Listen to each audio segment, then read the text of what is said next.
रात गहरी हो रही थी और वो तीनों भाई गाड़ी में बैठे बात कर रहे थे। गाड़ी कुणाल चला रहा था। गौतम उसके फ्रंट सीट पर बैठा था और रुपेश पिछली सीट पर था। जब अचानक उनकी गाड़ी के सामने काले दुपट्टे में मुंह छुपाए एक लड़की सड़क के बीच आ गई। कुणाल ने ब्रेक लगानी चाही, मगर मैं इतनी अचानक आगे आई कि ब्रेक लगाते लगाते भी मैं गाड़ी से हिट हो चुकी थी। अंदर बैठे तीनों भाइयों को एक झटका लगा। अंधे हो क्या? दिखाई नहीं देता? इतनी तेज गाड़ी क्यों चला रहे हो? गौतम वहीं शुरू हो चुका था। अच्छा भाई रुकिए तो, देखने तो दीजिए कि सामने वाले को कितनी चोट लगी है। कुणाल ने अपने भाई को कूल डाउन करना चाहा और फिर वो तीनों एक साथ गाड़ी से बाहर निकले। उनकी गाड़ी के बिल्कुल सामने मैं बेहोश पड़ी थी। कुणाल ने आगे बढ़ते हुए मुझे सीधा किया तो वो मैं बेहोश थी। सारे बाल मेरे चेहरे पर बिखरे हुए थे। उसने नरमी से मेरे बाल चेहरे से साइड पर किया तो उसे अंदाज़ा हुआ कि मेरी उम्र बहुत कम है। मैं मुश्किल से 20 साल की थी और बहुत खूबसूरत थी, मगर चेहरे पर कोई चोट का निशान नहीं था। कहीं चोट तो नहीं लगी, फिर भी बेहोश हो गई है। ऊपर वाला जाने क्या हुआ है। मुझे लगता है हमें इसे अस्पताल लेकर जाना चाहिए। गौतम ने हाँ के इशारे में सर हिलाया। गाड़ी में बैठाओ और चलो हॉस्पिटल। गौतम और कुणाल ने मुझे सहारा देकर गाड़ी में बिठाया और इस बार गौतम ने खुद ड्राइविंग सीट संभाली और कुछ देर बाद ही वो तीनों हॉस्पिटल में थे और अंदर प्राइवेट रूम में मैं एडमिट थी। लगभग आधे घंटे बाद डॉक्टर बाहर आई तो कुणाल डॉक्टर की तरफ भागा। डॉक्टर, वो कैसी है? वो नाम नहीं जानता था, इसलिए समझ नहीं आया कि क्या करे। आपका क्या रिश्ता है उनसे? डॉक्टर ने सीरियस होकर कुणाल से पूछा। कुणाल ने गौतम को देखा जो उसे घूर रहा था। वो मेरी बहन है। उसे समझ नहीं आई अब वो क्या जवाब दे, इसलिए उसने मुझे बहन बना लिया। जबकि रुपेश बहुत हैरत से कुणाल को देख रहा था। वैसे उनको कोई चोट तो नहीं आई है, लेकिन वो काफी वीक हैं और ऐसा लगता है जैसे 2 दिन से उन्होंने कुछ नहीं खाया है। इसी वजह से कमजोरी से बेहोश हुई हैं। उनको मेडिसिन दी है, ड्रिप लगाई है। कुछ देर में ड्रिप खत्म हो जाएगी, वो होश में आएंगी तो उन्हें डिस्चार्ज कर दिया जाएगा। डॉक्टर ने सीरियस होकर बताया और आगे बढ़ती चली गई। रुपेश उठकर कुणाल के पास आया। क्या जरूरत थी आपको ये कहने की कि वो हमारी बहन है? हमारी बहन कहाँ से आ गई? वो जो भाइयों में सबसे छोटा था, दोनों का लाडला था, उसे कहाँ बर्दाश्त हो रहा था कि अब उसके भाई उसकी मोहब्बत में कोई कमी करें? क्या हो गया है यार? तुमने देखा नहीं उस बेचारी की क्या हालत थी? और अगर हमारी कोई बहन होती तो बिल्कुल ऐसी ही होती। क्या मैंने कुछ गलत कहा? कुणाल ने गौतम को देखा। ये बहन, तुम दोनों को ही प्यारी हो, मुझे तो इनसे दूर रखो। गौतम ने सीरियस होकर ऑर्डर सुनाया और अब अंदर कमरे में जा रहा था। कुणाल और रुपेश की नजरें टकराईं और वो दोनों खामोश हो गए। वो अंदर आया तो कुछ ही देर में मुझे होश आ गया था। वो मेरे पास स्टूल पर आकर बैठा। मैं हैरत से आसपास देख रही थी। नाम क्या है तुम्हारा? भारी आवाज पर मैंने चेहरा मोड़कर गौतम को देखा और बहुत हैरान हुई। 29-30 साल का खूबसूरत इंसान, 6 फुट का कद, माथे पर बिखरे काले बाल, हल्की सी दाढ़ी। वो बहुत ही खूबसूरत मर्द था। वो बहुत ही खूबसूरत मर्द था। शायद मैंने ऐसा खूबसूरत मर्द अपनी जिंदगी में पहले कभी नहीं देखा था। मैं हैरानी से गौतम को देख रही थी। तुमसे बात कर रहा हूँ मिस। क्या नाम है तुम्हारा? उसने एक बार फिर सख्ती से पूछा। मैं घबराई। वो मेरा नाम? मैं अटक रही थी। मुझसे बोला नहीं जा रहा था। वो करने की जरूरत नहीं है। मैं तुम्हारा नाम पूछ रहा हूँ। अ अदिति, मैं अटकती सांसों से बोली। अपने घर वालों का एड्रेस या फोन नंबर दे दो ताकि उन्हें कॉल करके यहाँ बुला सकें। तुम्हारी वजह से हमारे पूरे 2 घंटे बर्बाद हो चुके हैं और आगे से रोड क्रॉस करना हो तो ध्यान से करना, खबरदार, अगर दोबारा मेरी गाड़ी के सामने आई तो। वो इतनी सख्ती से बात कर रहा था कि मुझे कुछ ही देर में अंदाजा हो गया था कि वो बहुत सख्त इंसान है। वो मेरा कोई घर नहीं है। मैं आंखें नीचे किए बड़बड़ाई थी, कैसी फालतू बातें कर रही हो? हर इंसान का घर होता है। उसे अब मेरे ऊपर बहुत गुस्सा आ रहा था, मगर मेरा कोई घर नहीं है। मैंने आंखें खोले, गौतम को देखा तो वो मेरी आंखें देखने लगा था। ना चाहते हुए भी गौतम की नज़र मेरे चेहरे पर ठहर सी गई थी। मैं बहुत खूबसूरत थी। मेरी कांच जैसी ग्रे आंखें। वो कुछ देर के लिए मुझे देखता रहा, फिर जल्दी से चेहरा मोड़ गया। अच्छा, अपना घर नहीं है तो इस शहर में कोई रिश्तेदार तो होगा ही। उसका बता दो, मैं तुम्हें वहाँ छोड़ दूंगा। उसके लहजे में पहले से सख्ती कुछ कम हुई थी। मेरा दिल चाहा कि मैं जोर जोर से रोने लगूं। मेरा इस शहर में कोई भी नहीं है। मेरा तो इस दुनिया में भी कोई नहीं है। अब मेरी बातें गौतम का दिमाग घुमाने के लिए काफी थी।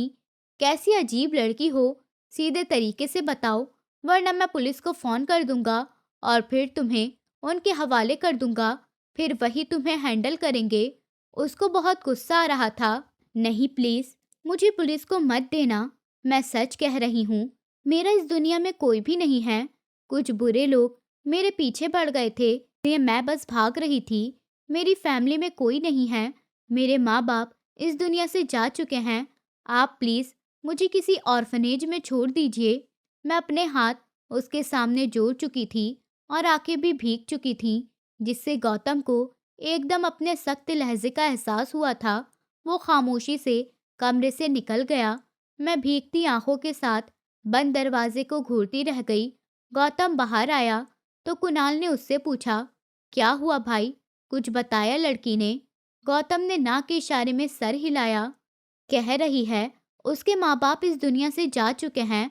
उसका इस दुनिया में कोई नहीं है और कुछ लोग उसका पीछा कर रहे थे, इसलिए वो जहाँ रहती थी वहाँ से भाग गई और चाहती है कि हम उसे ऑर्फनेज छोड़ाएं, मगर पुलिस को ना दें।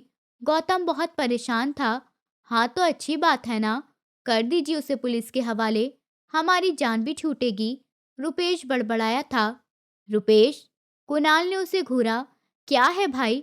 वो बुरे बुरे मुंह बनाने लगा था। हम उसे ऐसे कहीं नहीं छोड़ सकते। ऑर्फनेज के हालात कैसे हैं हम अच्छे से जानते हैं। एक काम करिए भाई, हम इसे अपने साथ ले जाते हैं। कुणाल की बात पर दोनों ने बेचैनी से उसे देखा था।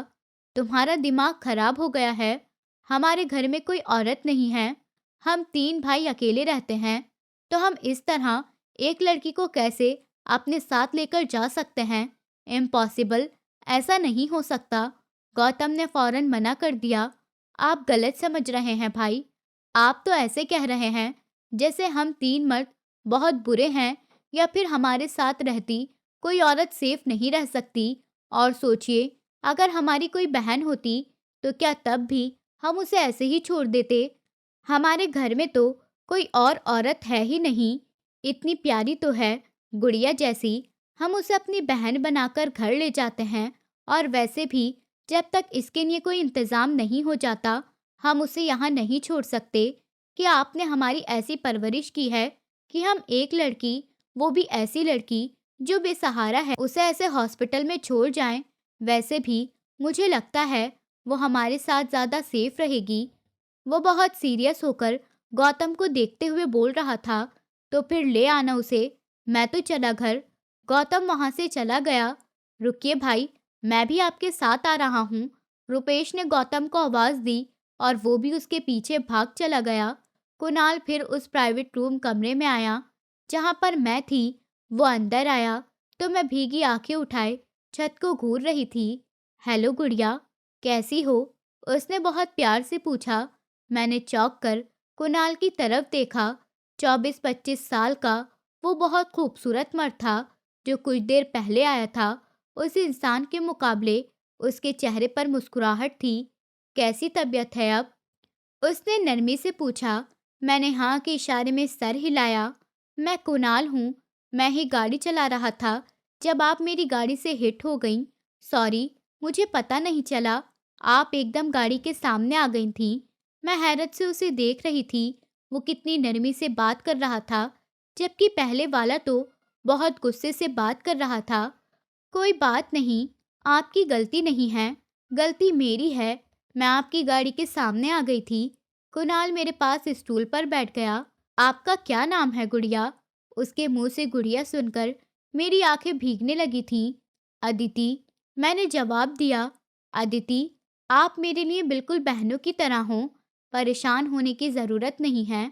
आज से मुझे अपना भाई समझो। आप मेरे साथ हमारे घर चलो। जब तक आपके रहने का कोई इंतज़ाम नहीं हो जाता, तब तक आप हमारे घर में रह सकती हो, कोई प्रॉब्लम नहीं होगी। मैंने हैरत से उसे देखा और दिल ही दिल में थैंक यू कहा। थैंक यू भैया, मगर मैं ऐसे कैसे आपके साथ जा सकती हूँ? मुझे समझ नहीं आई कि मैं क्या करूँ। अरे, क्यों नहीं जा सकती मेरे साथ? भाई कहा है ना अभी आपने मुझे, तो बस मैं आपका भाई हूँ, आप मेरी ज़िम्मेदारी हो। डॉक्टर ने आपको डिस्चार्ज कर दिया है, तो आप मेरे साथ चलिए। उसके इतने प्यार पर मुझे बहुत सुकून मिल रहा था। आपसे एक बात पूछूं? मैं उसके साथ धीरे से चलते हुए पार्किंग में जा रही थी। आप कुछ भी पूछ लो गुड़िया, परमिशन की ज़रूरत नहीं है। उसने नरमी से मेरे सर पर हाथ फेरा। वो कौन थे जो पहले कमरे में आए थे और मुझसे मेरे बारे में पूछ रहे थे? कुणाल मुस्कुरा दिया। वो गौतम हैं, मेरे बड़े भाई। मुझे पता है वो गुस्से के थोड़े तेज हैं, मगर आपको परेशान होने की ज़रूरत नहीं है। अब वो आपसे गुस्से से बात नहीं करेंगे। हम 3 भाई हैं, एक मुझसे छोटा है रुपेश। मैं और भाई बिजनेस संभालते हैं और रुपेश अभी यूनिवर्सिटी के लास्ट ईयर में है। वो मुझे सब बताते हुए गाड़ी तक लाया और अब मुझे गाड़ी की फ्रंट सीट पर बैठा रहा था। फिर घूमकर खुद दूसरी सीट पर आ बैठा और गाड़ी स्टार्ट कर दी। अच्छा, और कौन है आपके घर में? मैंने एक्साइटेड होकर पूछा। बस, हम 3 भाई हैं। और आपके माँ बाप? मैंने अचानक सवाल किया।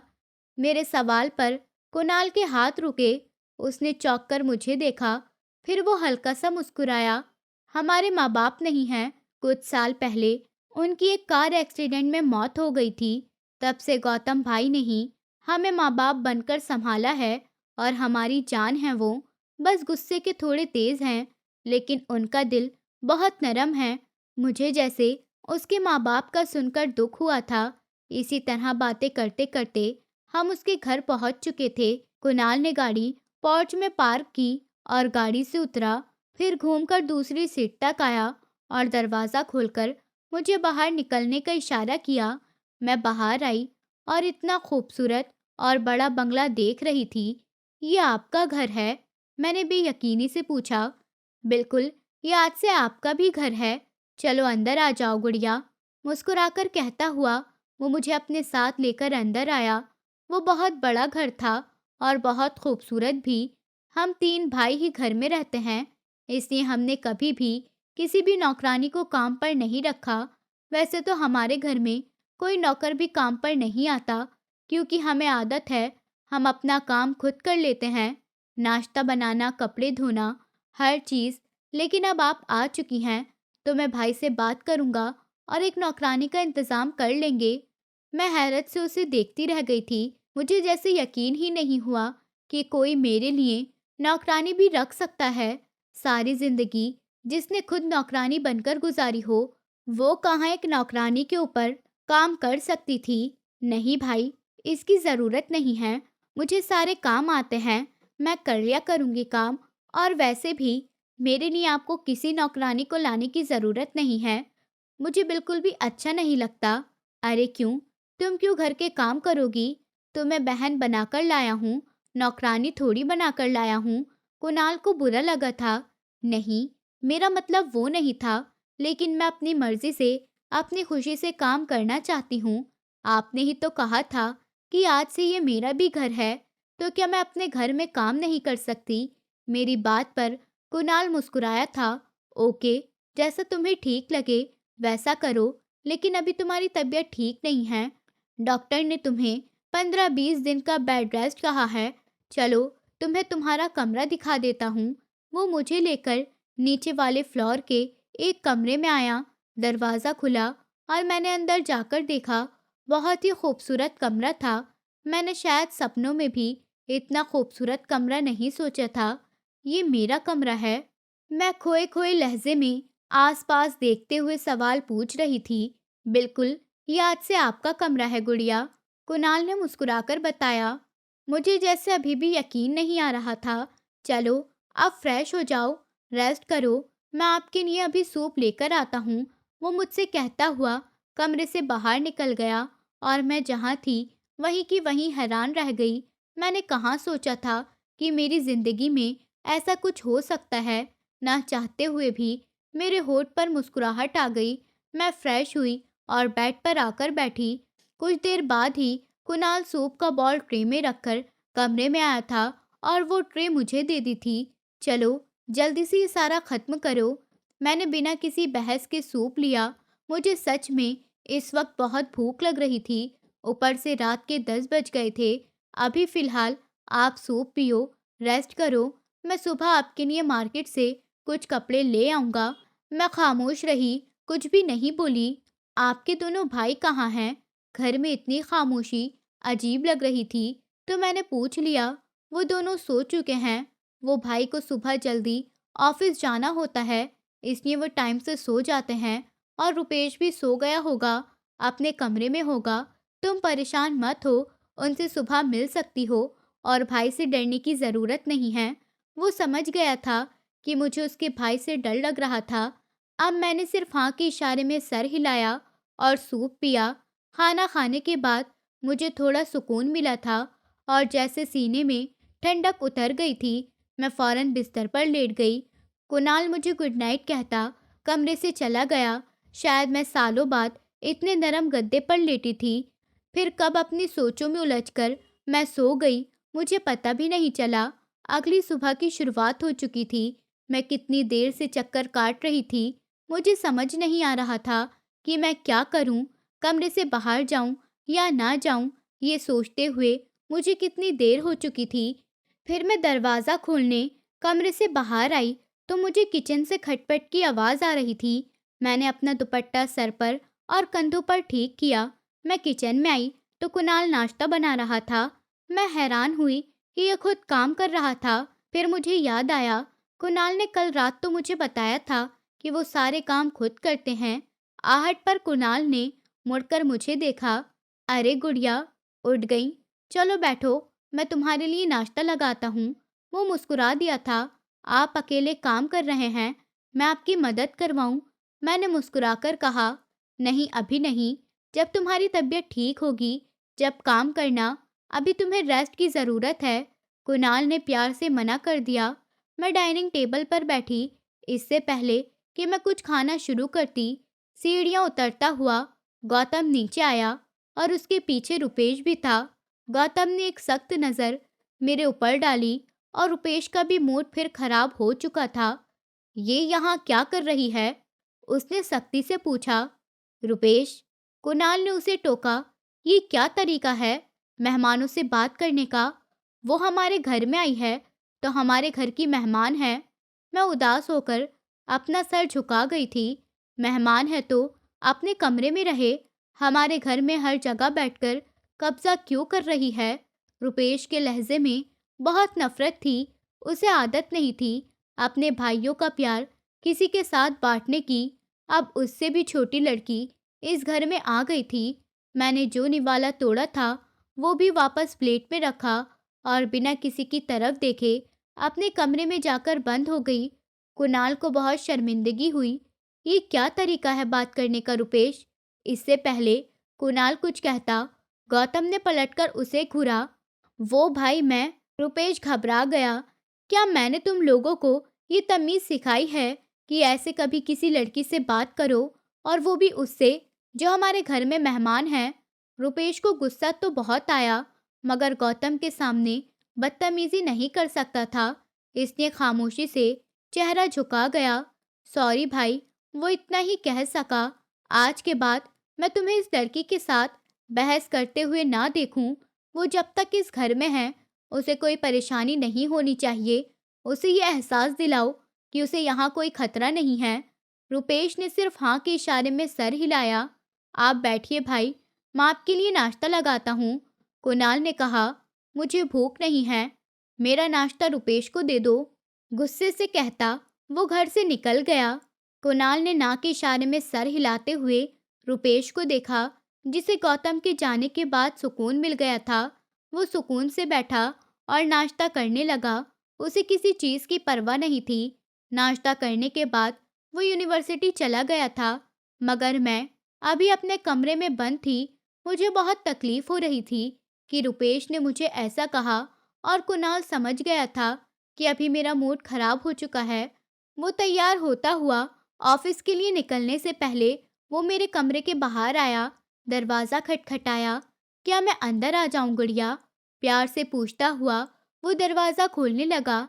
मैं अपने बेड से उठी। जी भाई, आ जाइए। मेरे परमिशन देने पर कुणाल कमरे में आया।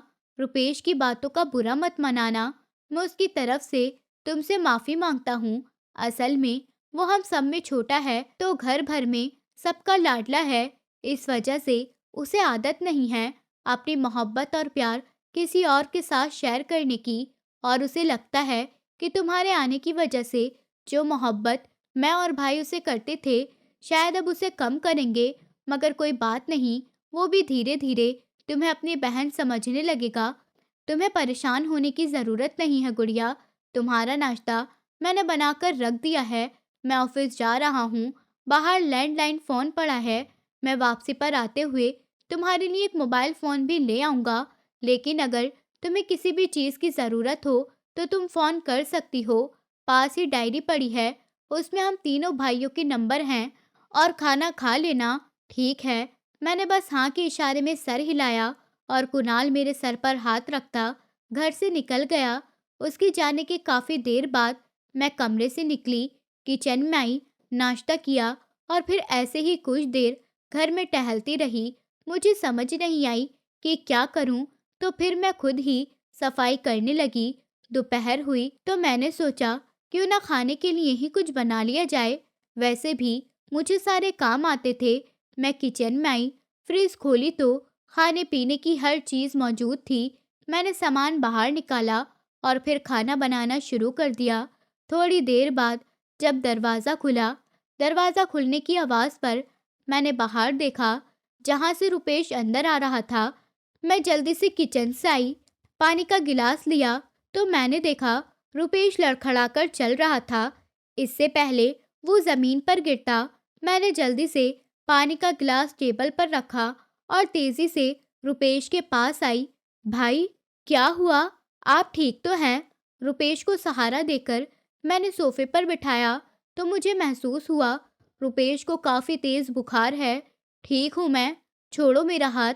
रुपेश ने गुस्से से मेरा हाथ झटक दिया। मैं आपके लिए अभी कुछ खाने के लिए लाती हूँ, आपको बहुत तेज़ बुखार है। रुपेश वहीं सोफे पर गिर गया तो मैं उसके लिए चाय और ब्रेड लेकर आई, साथ ही ठंडे पानी की पट्टियाँ भी निकालकर किचन से लाई थी। भाई, थोड़ी हिम्मत करिए और ये खा लीजिए, इसके बाद मैं आपको बुखार की मेडिसिन देती हूँ। रुपेश हैरत से मुझे देख रहा था। सुबह वो मेरे साथ कितनी बदतमीजी करके गया था, मगर फिर भी मैं सुकून से उसके सामने बैठी उसकी फिक्र कर रही थी। वो खाने लगा तो मैं किचन से बुखार की मेडिसिन ढूंढ कर लाई और फिर उसे पानी के साथ मेडिसिन देने लगी। रुपेश दोबारा वहीं लेट गया, उसकी आंखें बंद होने लगी थीं। मैं उसके सर पर ठंडे पानी की पट्टियां कर रही थी। उसकी आंख लग चुकी थी। मैं जल्दी से अपने कमरे में गई और ब्लैंकेट लाकर रुपेश पर डाला। लगभग 1 घंटे बाद दरवाज़ा खुला और इस बार आने वाला गौतम था। उसने हैरानी से रुपेश को सोफे पर सोए हुए देखा। रुपेश, क्या हुआ है? वो बहुत परेशान हुआ था। उसकी आवाज़ पर मैं किचन से बाहर निकल कर आई। आप आ गए। रुपेश भाई यूनिवर्सिटी से वापस आए तो उन्हें बहुत तेज़ बुखार था। मैंने उन्हें मेडिसिन दी तो वो यहीं सो गए। आप फ्रेश हो जाएं, मैं खाना लगा देती हूँ। गौतम ने हैरत से मुझे देखा। तुमने खाना बनाया है? मैंने हाँ के इशारे में सर हिलाया। वो हैरत से मुझे देख रहा था। मेरा सर झुका हुआ था। रुपेश का बुखार अब काफ़ी कम हो चुका था। गौतम बिना कुछ कहे फ्रेश होने के लिए अपने कमरे में चला गया। 10 मिनट बाद वो नीचे आया तो मैं खाना टेबल पर लगा चुकी थी और बार बार दरवाजे की तरफ देख रही थी। गौतम टेबल पर आकर गौतम टेबल पर आकर बैठा तो मैंने पूछ ही लिया, वो कुणाल भाई नहीं आए? गौतम ने चौंक कर मुझे देखा। नहीं, वो बिजनेस मीटिंग की वजह से 2 दिनों के लिए आउट ऑफ सिटी गया है। ये सुनकर मैं उदास हो गई थी। कोई प्रॉब्लम है? उसने मुझे तेज नजरों से घूरा। नहीं, मैं तो वैसे ही पूछ रही थी। तुमने खाना नहीं खाया? बैठो, खाना खाओ। वो पूछ नहीं रहा था, वो ऑर्डर दे रहा था। मैंने कोई बहस नहीं की और खामोशी से दूसरी कुर्सी खींचकर खाना खाने लगी। खाना खाने के बाद गौतम बाहर चला गया और जब दोबारा वापस आया तो उसके हाथ में कुछ बैग्स थे। उसने वो सारे बैग सोफे पर रखे। ये तुम्हारे लिए, कुणाल ने भिजवाए हैं, ले लो। मैंने खामोशी से वो बैग उठाए और अपने कमरे में चली गई। गौतम ने रुपेश को उठाया जो 2 घंटों से सो रहा था। क्या हुआ मेरे बेटे को? तबीयत खराब कर ली अपनी? वो उठकर बैठ गया। नहीं भाई, मैं ठीक हूँ अब। अच्छा है। कुणाल भाई की आई हुई वो बहन घर पर थी। उसने मुझे मेडिसिन दे दी, वरना मेरी तो पर जाने की टिकट कंफर्म हो गई थी। गौतम ने हैरत से उसे देखा। वो तुम्हारी कुछ नहीं लगती। रुपेश ने ना के इशारे में सर हिलाया। मेरा मतलब इतनी भी बुरी नहीं है, अच्छी ही है। मेरे इतने गुस्सा करने के बाद भी उसने मेरी फिक्र की। मैंने सोच लिया है वो मेरी भी बहन है।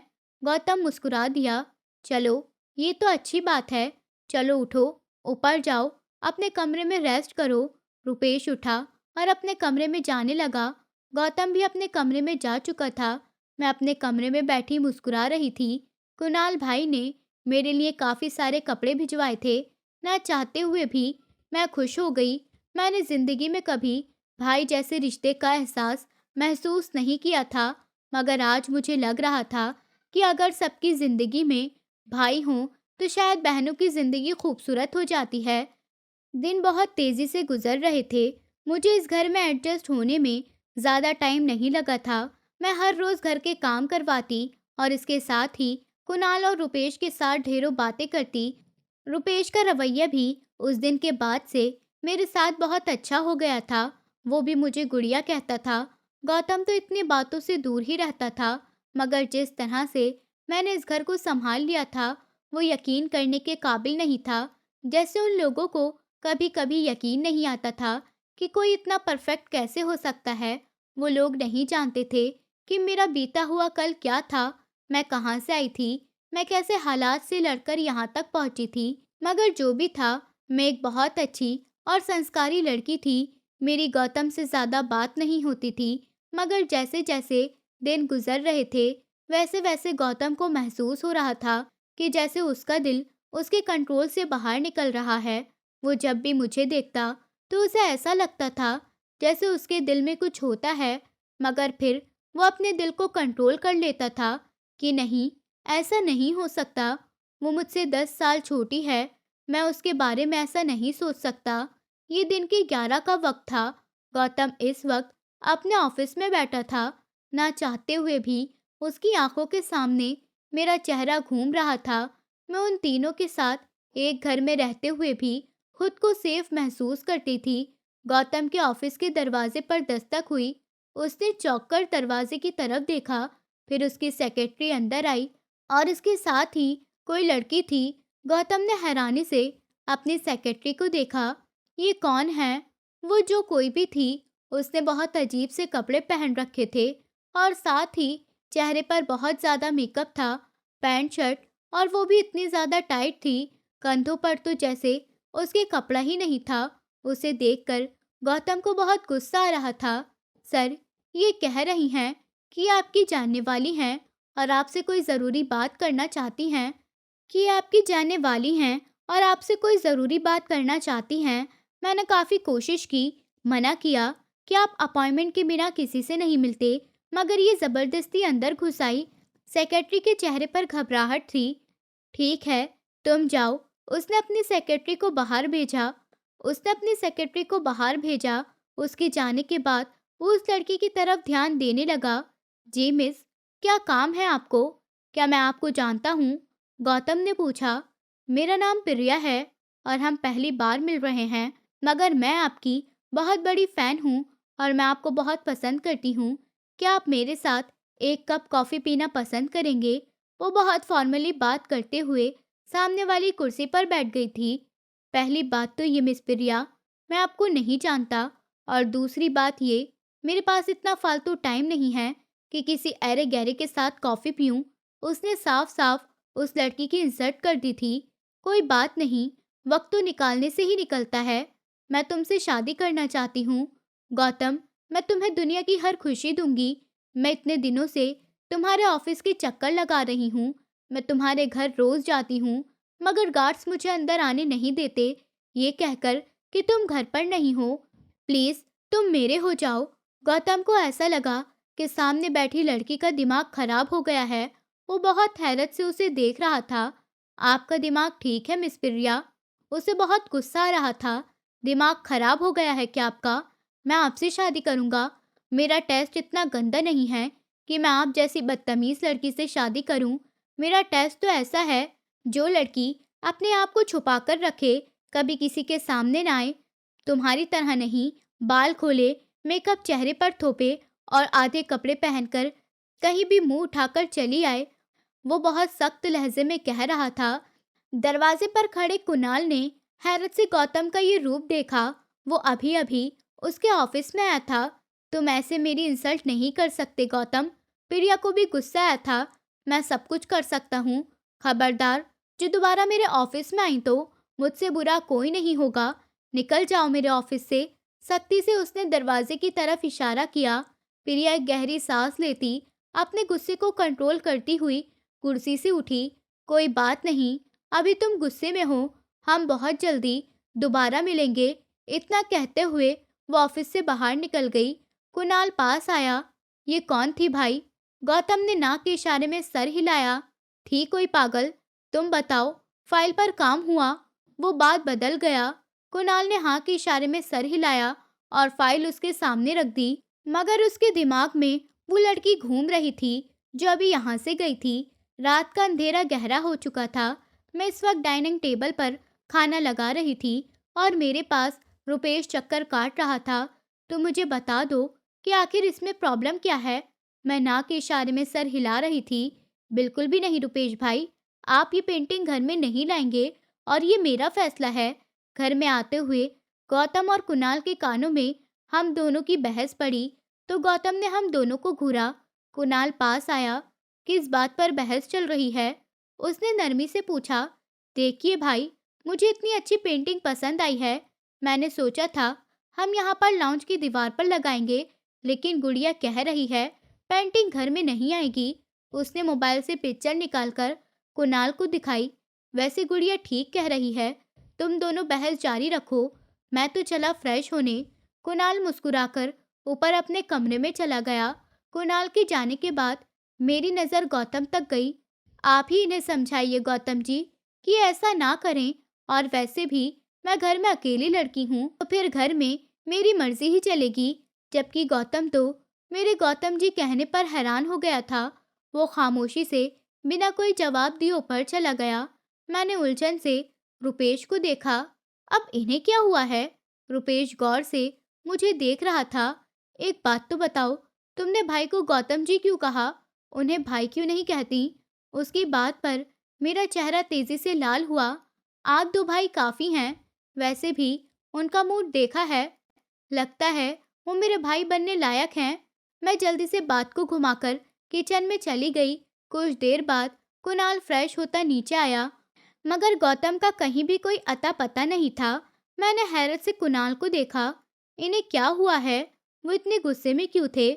मैं धीरे से कुणाल से पूछ रही थी। कुणाल की आंखों के सामने वो लड़की घूमी। आज ऑफिस में कोई लड़की आई थी, उसने भाई को प्रपोज किया। लगता है भाई उससे शादी करने वाले हैं। कुणाल ने जानबूझकर मुझसे ये बात बताई थी और मैं खामोश हो गई थी। मैं बेचैन हो गई थी और कुणाल और रुपेश दोनों ने मुझे अच्छे से महसूस किया था। क्या वो उससे शादी कर लेंगे? मैंने बेबसी से कुणाल से पूछा। कुणाल ने सर हिलाया। लगता तो है, बाकी मैं नहीं जानता। मैं खामोशी से जाने लगी। तुम कहाँ जा रही हो? खाना खा लो। कुणाल ने हैरत से मुझे देखा। दिल नहीं चाह रहा मेरा। मैं उन्हें खाने के लिए बुलाकर लाती हूँ। मैं बिना उन दोनों की कोई भी बात सुने सीढ़ियाँ चढ़ने लगी। आज मैं पहली बार गौतम के कमरे में आई थी। मैंने दरवाज़ा खटखटाया और गौतम ने अंदर आने की परमिशन दी तो मैं अंदर आई। मेरी नज़र सोफे तक गई जहाँ वो सोफे पर बैठा लैपटॉप खोले कोई काम कर रहा था। मैं वहीं दरवाजे में रुक गई, खामोशी महसूस करते हुए। गौतम ने दरवाजे की तरफ देखा। तुम तुम यहाँ क्या कर रही हो? शायद उसे उम्मीद नहीं थी कि मैं उसके कमरे में आऊंगी। आपने आज खाना नहीं खाया? आप नीचे खाना खाने नहीं आए? तो मैं ऊपर पूछने के लिए आ गई। मैं 2 कदम चलकर आगे बढ़ी। भूख नहीं थी मुझे और तुम्हें मेरी फिक्र करने की ज़रूरत नहीं है। वो हैरत से मुझे देख रहा था, जो हर बार देखने पर पहले से भी ज़्यादा खूबसूरत लगती थी। वो नहीं चाहता था कि वो मेरी मोहब्बत में डूबता जाए। उसका सख्त लहजा मेरी आंखों में आंसू ले आया था। मुझे याद आया, उसने पहली बार अस्पताल में भी मुझसे इसी लहजे में बात की थी। आपने फिर मुझसे इस तरह बात करनी शुरू कर दी। लगता है आपको वो लड़की बहुत पसंद आ गई जिसने आपको प्रपोज किया है। तो क्या आप उससे शादी कर लेंगे? मैं रोते हुए पूछ रही थी। तुम्हें किसने बताया ये सब? वो बहुत हैरान हुआ था। कुणाल भाई ने बताया। अब आप शादी करेंगे तो इस तरह आंखें माथे पर रख लेंगे? प्लीज उससे शादी मत करिए। आखिरकार मैंने कह ही दिया था। मेरी आंखों से न चाहते हुए भी आंसू बहने लगे थे। और क्यों ना करूं मैं उससे शादी? खूबसूरत है। गौतम ने जानबूझकर मुझे चिढ़ाया क्योंकि मैं अटक रही थी। क्योंकि क्या? क्योंकि मैं आपसे मोहब्बत करती हूँ और मैं नहीं चाहती आप किसी और से शादी करें। आप मुझसे शादी कर लीजिए। क्या मैं खूबसूरत नहीं हूँ? मैं अपनी तेज होती धड़कनों को संभालते हुए बोल गई। गौतम ने हैरानी से मुझे देखा। तुम्हारा दिमाग खराब हो गया है। अपनी और मेरी उम्र में फर्क जानती हो? पूरे 10 साल बड़ा हूँ मैं तुमसे। खबरदार, आगे से ऐसी बकवास मत करना। मेरे कमरे से फौरन निकल जाओ और अब कभी आई तो मुझसे बुरा कोई नहीं होगा। उसके इतना गुस्सा करने पर मेरे आंसू और तेज बहने लगे, मगर मैं खामोशी से पलटी और उसके कमरे से बाहर निकल गई। मेरे जाने के बाद उसके दिल की स्पीड बहुत तेज हो गई थी। वो बहुत हैरान था कि मैं भी उससे मोहब्बत करती हूँ। उसका काम करना अब मुश्किल हो गया था। उसे बर्दाश्त नहीं हुआ कि मैं उसकी वजह से रो रही थी। मैं नीचे आती, अपने आंसू साफ करती, तेजी से अपने कमरे में जाकर बंद हो गई थी। कुणाल और रुपेश ने साफ साफ मुझे रोते हुए देखा था। कुछ ही लम्हों बाद घर की हवा में अजीब सा तनाव आ गया था। अगली सुबह मुझे बहुत तेज बुखार हो गया था। जब मैं नाश्ते के वक्त भी कमरे से बाहर नहीं निकली तो कुणाल कमरे में मुझे देखने गया। मैं बुखार की वजह से बेहोश थी, अपने बेड पर पड़ी थी। कुछ देर बाद वो तीनों भाई मेरे कमरे में थे। गौतम हैरत से मुझे देख रहा था। कुणाल ने डॉक्टर को कॉल कर दी थी। डॉक्टर आकर मेरा चेकअप कर गई थी और मेडिसिन देकर गई थी और बस ये कहा था कि ठंडे पानी की पट्टियाँ करो। इसके बाद रुपेश यूनिवर्सिटी चला गया। गौतम वैसे तो मेरे सामने सख्त बना रहा, ऑफिस चला गया, मगर सारा दिन ऑफिस में मेरी फिक्र होती रही। कुणाल मेरे साथ घर में ही था। दोपहर के बाद जाकर मेरा बुखार थोड़ा उतरा। मैं उदास थी। कुणाल ने मुझसे बात करने की कोशिश की, मगर मैंने कोई जवाब नहीं दिया। मैं खामोश थी और अब मेरी खामोशी कुणाल को बुरी तरह चुभ रही थी। रात हो गई थी। मैं सुबह से अपने कमरे में बंद थी। वो तीनों डिनर भी कर चुके थे, मगर फिर भी मैं कमरे से बाहर नहीं आई। रात के 9 बजे मेरे कमरे का दरवाज़ा खुला और मैं बाहर निकली। मैं किचन में पानी पीने के लिए आई थी, मगर मुझे नहीं पता था कि गौतम लाउंज में ही बैठा होगा। मैं जैसे ही पानी पीकर किचन से बाहर निकली, गौतम की आवाज़ ने मेरे कदम रोक दिए। खाना क्यों नहीं खा रही? उसने सख्ती से पूछा। मैंने पलटकर उसे देखा। भूख नहीं है मुझे और आपको क्या फ़र्क पड़ता है? मैं जीऊँ या मरूँ? मेरा कौन से आपसे कोई रिश्ता है? ना आप मुझसे मोहब्बत करते हैं, फिर मेरी फ़िक्र क्यों कर रहे हैं?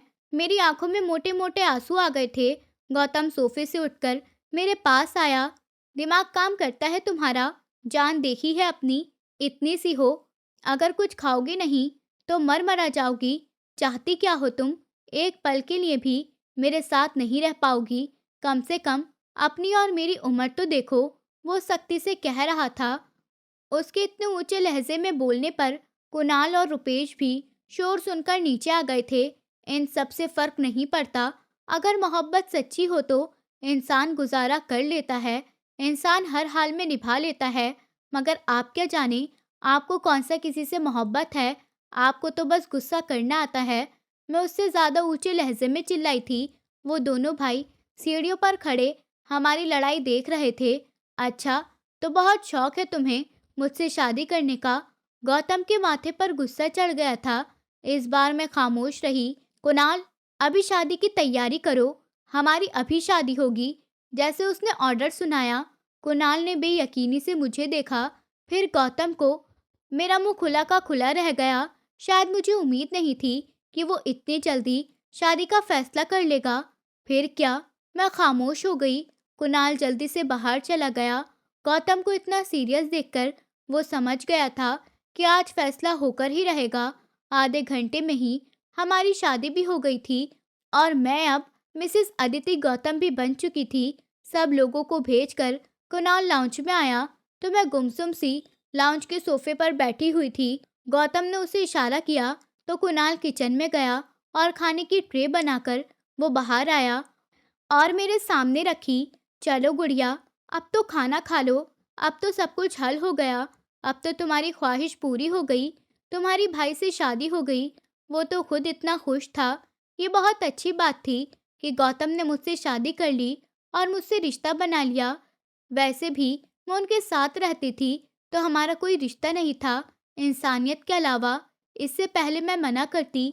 मेरी नज़र गौतम तक गई। अब अगर तुम्हारे मुंह से ना निकला तो बहुत बुरा होगा। उसने सख्ती से डांटा कि मैं खामोशी से खाना खाने लगी। रुपेश ने कुणाल को इशारा किया।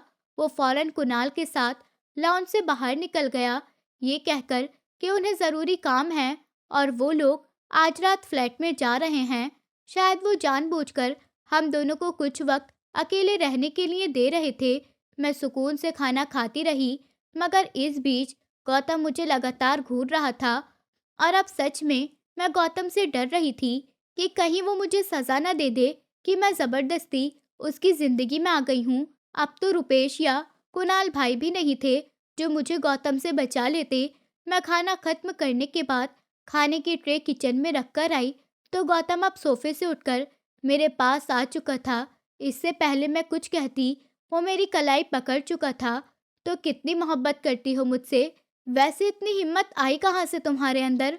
वो हैरानी से मुझे कमर से पकड़े अपनी तरफ खींचकर पूछ रहा था। मैं सीधा उसके सीने से टकराई और अब घबरा रही थी। वो वो मुझसे बोला नहीं जा रहा था। खबरदार, आगे से अगर मेरे सामने हकलाई तो सुकून से जवाब दो, उसने गुस्से से कहा। तो मैं और डर गई। मोहब्बत का क्या है, वो कभी भी किसी से भी हो जाती है। मुझे नहीं पता मुझे आप जैसे खड़ूस इंसान से मोहब्बत क्यों हो गई। बस हो गई और मैं नहीं रह सकती आपके बिना। माँ के नीचे अपनी फीलिंग्स बता रही थी। न चाहते हुए भी गौतम मुस्कुराने लगा था। तो मैं खड़ूस हूँ, उसने जानबूझकर पूछा। और नहीं तो क्या, मैंने भी छुपाने की कोई कोशिश नहीं की। क्या तुम्हारे लिए उम्र का फर्क कोई मतलब नहीं रखता? वो हैरान हो रहा था। ये सब फालतू बातें हैं जिसे इंसान की किस्मत ऊपर वाले ने आपके साथ लिखी है ना। वो चाहे उम्र में आपसे बड़ा हो या छोटा, इस बात से फर्क नहीं पड़ता। अगर आप उसके साथ खुश रह सकते हैं तो फिर उम्र का फर्क कोई मतलब नहीं रखता। मेरी इतनी गहरी बात पर गौतम मुस्कुराने लगा था। उसने झुकते हुए मेरे माथे पर अपने होंठ रखे थे। मेरे गाल शर्म से लाल हुए। शायद मुझे गौतम से इस हरकत की उम्मीद नहीं थी। सच बताइए कि आपको मुझसे सच में मोहब्बत नहीं हुई? मैंने बेबसी से पूछा। गौतम की आंखों में चमक थी।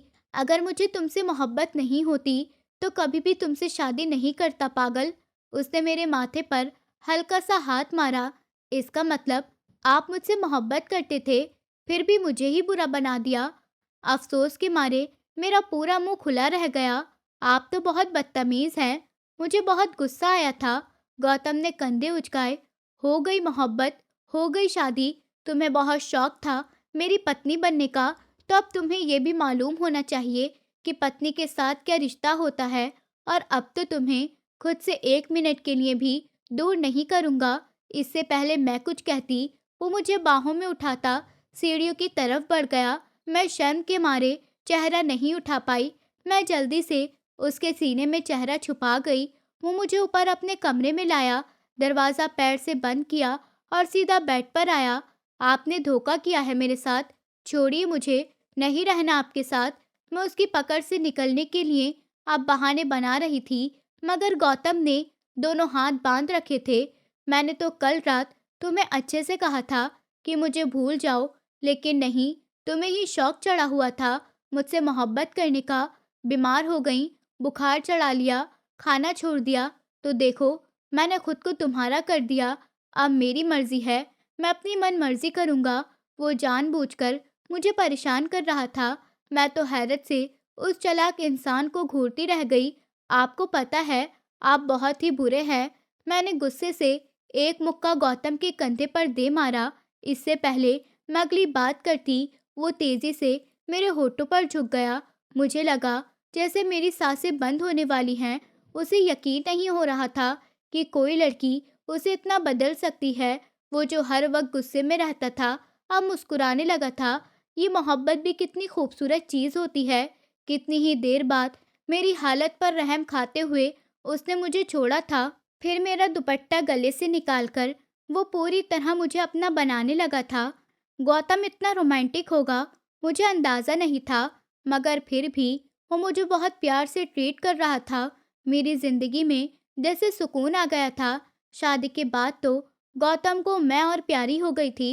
अब तो घर में हर वक्त रौनक लगी रहती थी। मैं गौतम से अपनी सारी ख्वाहिश पूरी करवाती थी और गौतम भी खुलकर मुझसे मोहब्बत करता था। शायद गौतम को पहली नज़र में ही मुझसे मोहब्बत हो गई थी, मगर इस बात का एहसास होने में बहुत टाइम लग गया था। हमारी शादी को काफ़ी दिन गुजर चुके थे, जिंदगी अच्छी चल रही थी, मगर मैं नहीं जानती थी कि मेरा बीता हुआ कल एक भयानक तरीके से मेरे सामने आकर खुल जाएगा, कि मुझे एहसास भी नहीं होगा। मैं इस वक्त गार्डन में खड़ी थी, पौधों को पानी दे रही थी। पास ही रुपेश घास काट रहा था।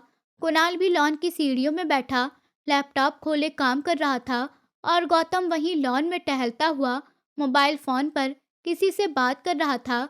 जब गार्ड किसी से बहस करता हुआ नजर आया था, सबकी नज़र गेट तक गई। क्या हुआ है?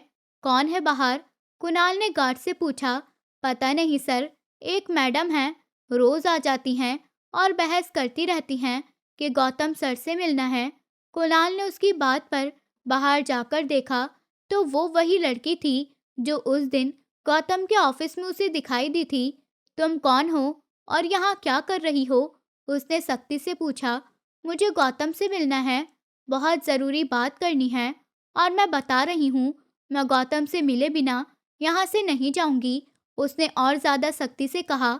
कुणाल की नज़र एक पल के लिए मेरे ऊपर गई, जो पीछे खड़ी मुस्कुरा रही थी। कुछ सोचते हुए उसने जानबूझकर प्रिया को अंदर आने का कह दिया था।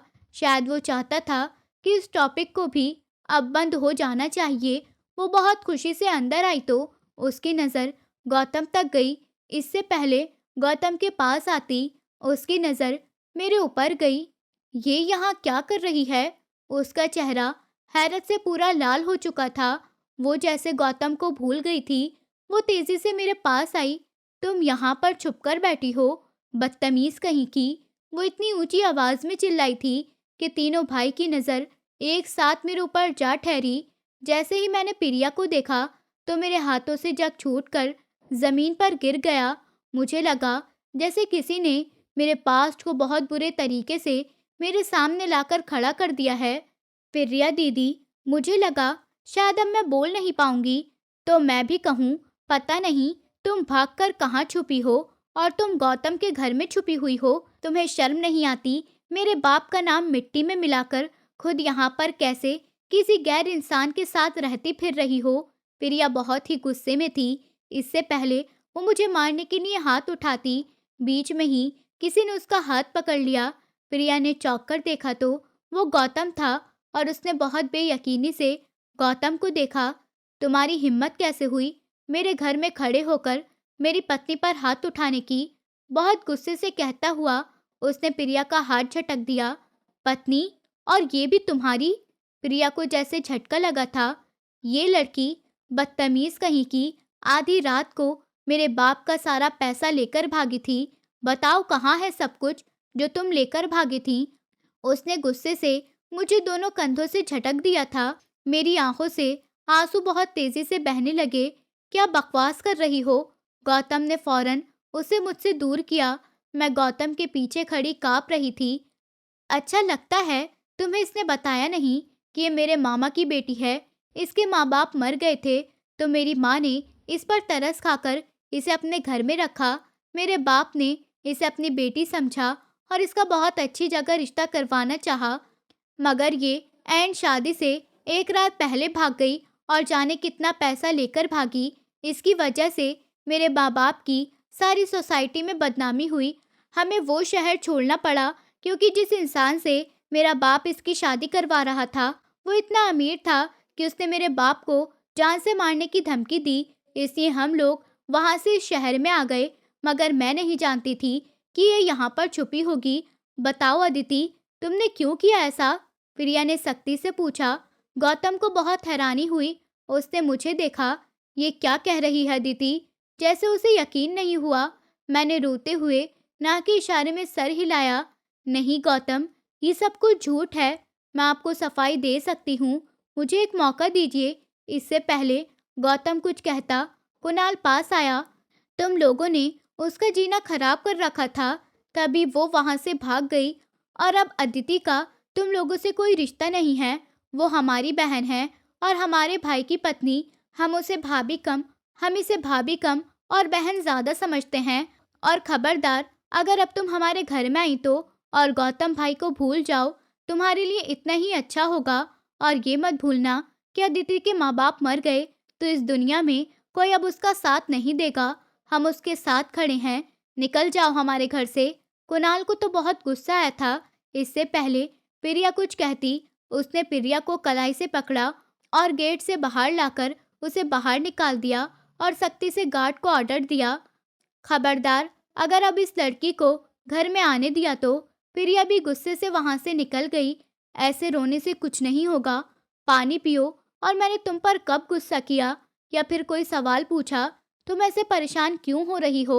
गौतम ने पानी का गिलास मेरे सामने रखा। मैंने आंसू को कंट्रोल करते हुए अपनी जिंदगी की सारी कहानी बताना शुरू कर दी। मैं बहुत छोटी थी जब मेरे माँ बाप की एक एक्सीडेंट में मौत हो गई थी। और ये सुनते ही गौतम को लगा किसी ने उसका दिल मुट्ठी में बंद कर दिया हो। ऐसा तो उसके साथ भी हुआ था। मतलब उन दोनों का दुख एक जैसा था। मेरा दुनिया में कोई नहीं था। मेरी एक ही बुआ थी। वो मुझे अपने साथ ले गई और सारी जिंदगी मुझे अपने घर में किसी नौकरानी से भी बुरी हालत में रखा। सारी जिंदगी मैं सिर्फ उनकी एक मोहब्बत भरी बात को सुनने के लिए तरसती रही। वो तो मुझे ऐसा बोझ समझती थी जो उनका भाई मरने से पहले उनकी किस्मत में डाल गया था। उन्होंने सिर्फ मुझे जायदाद की वजह से अपने साथ रखा हुआ था। जैसे ही मैं 18 साल की हो जाऊंगी, वो जायदाद के डॉक्यूमेंट पर साइन करवाकर मुझे घर से बाहर निकाल देंगे। मगर इसी बीच बुआ के हस्बैंड का एक बिजनेस पार्टनर, 40-50 साल का आदमी, उसने मुझे एक दिन बुआ के साथ घर में देख लिया और बस मेरा रिश्ता मांग लिया। उसने देखा वो एक लालची औरत है, इसलिए उसने मेरी बुआ के हाथ में एक भारी चेक रखा और उसने मुझसे शादी करने की शर्त रखी। बुआ ने मुझे इन सब बातों से दूर रखा। वो तो अच्छा हुआ कि वहां पर जो नौकरानी काम करती थी उन्होंने मुझे सब बता दिया और मुझे इस घर से भाग जाने का मशवरा दिया। इसलिए मैं आधी रात को वहां से भागकर इस शहर में आ गई। मैं नहीं चाहती थी कि वो मेरा रिश्ता किसी गंदे इंसान से करें। वो 40-50 साल का होता तो प्रॉब्लम नहीं थी, मगर वो एक घटिया इंसान था जिसके लिए औरत सिर्फ बेड पर पड़ा एक सामान थी। बताइए मैं क्या करती? मुझे वहां से भागकर आना ही था और मैं डर गई थी कि कहीं आप मेरी सच्चाई जानने के बाद मुझे घर से ना निकाल दे। इसलिए मैंने किसी को कुछ नहीं बताया। वो तीनों भाई बेबसी से मुझे देख रहे थे। रोने की जरूरत नहीं है गुड़िया, हम हैं तुम्हारे साथ, फिक्र मत करो। अब वो प्रिया और उसके माँ बाप तुम्हारा कुछ नहीं बिगाड़ सकते। हम तुम्हारे साथ हैं। कुणाल और रुपेश ने मुझे हौसला दिया। आप मुझे छोड़ेंगे तो नहीं गौतम? मैंने बेबसी से गौतम से पूछा। कभी नहीं गौतम की जान, मोहब्बत करता हूँ तुमसे। गौतम ने मेरे माथे पर अपने होठ रखे और मुझे लगा जैसे मुझे पूरी जिंदगी मिल गई। प्रिया के उस दिन वहां से जाने के बाद उसने कोशिश की थी मुझे वहां से निकाल सके, मगर जितना गौतम अमीर था और जितने उसके कॉन्टैक्ट्स थे, वो लोग गौतम को धमकी तक नहीं दे सके। गौतम ने उन्हें साफ कह दिया, अगर उन लोगों ने मुझे कोई नुकसान पहुंचाया तो उन सबको सारी जिंदगी जेल में गुजारनी पड़ेगी। बस उसके बाद उन लोगों ने कभी भी मुझे परेशान नहीं किया और प्रिया ने भी गौतम का पीछा छोड़ दिया था। उसे कभी भी गौतम नहीं मिलने वाला था, क्योंकि मोहब्बत एक तरफा हो या दो तरफा सिर्फ उन्हें ही मिलती है जिनकी किस्मत में होती है। और मेरी किस्मत में गौतम जैसा अच्छा इंसान लिखा हुआ था। दोस्तों, उम्मीद करती हूँ आपको हमारी कहानी पसंद आई होगी। कहानी पसंद आई है तो वीडियो को लाइक करें। चैनल पर नए हैं तो चैनल को सब्सक्राइब करें और हाँ, नोटिफिकेशन बेल को ज़रूर दबाएं ताकि अगली अपडेट सबसे पहले आपको मिले।